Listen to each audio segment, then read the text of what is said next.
It's been reported that Antonio A.J. Armstrong Jr. has been found guilty of murdering his parents, Don, and former NFL player Antonio Sr. at the family's Southwest Houston home in 2016. Now, Antonio has been sentenced to life in prison with the possibility of parole after serving 40 years. What are your thoughts? Carlos, let's go to you first. What do you think about this? He killed his NFL daddy and wife. Oh, I mean, death sentence. I mean, electrocution. I mean, anything that you can do to get rid of this person. That is horrendous. I could not imagine doing something to my parents. It's disgusting, and I feel no remorse for him.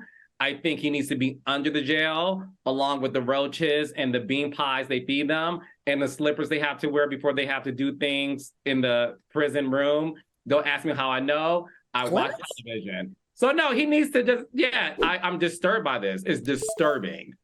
I believe he had 2 trials before they were mistrials. Al, what do you think? I have to disagree with Carlos on this one. This trial is some good tea, everybody. So he had 2 trials. They were mistrial. It was a hung jury because they can't seem to understand why this 16-year-old, what his motive was for killing his parents when he was 16. Now, his uncle Harvey, which is Armstrong Sr.'s brother, who also played professional football, is pushing for AJ's innocence because he says that they didn't properly investigate AJ's brother, Josh, who suffers from mental illness, and they believe that he came back into that house because he had the codes and he could have possibly killed his parents. In addition, this is where it even gets more tricky.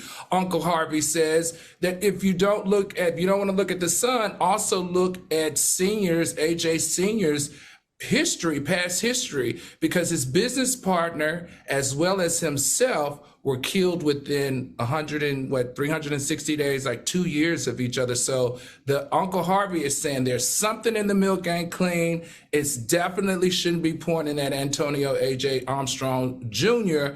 and that they got the wrong person in prison. But what is that saying? I'm sorry, is that Antonio saying his brother did it? Is that Antonio saying that he didn't do it? Yeah, he's saying, okay, so when they have recording of him saying that it was his fault. He didn't say he did it, but he did in the beginning when he was recorded and picked up, he said it was his fault. He never said he did it. Now, I don't know what he's saying in court because obviously I didn't have time to read the court documents, but I would like to see why 2 trials were deemed a mistrial because they couldn't really definitively say that Junior was the killer. That's interesting with the uncle saying, nah, man, it's not him and it's someone else, because the uncle you would think would be more protective of his brother. You know what I mean? His brother. That's right. Yeah. Well, I hope that because he's convicted, he really did do it. And if he didn't, I hope there's a way out of it.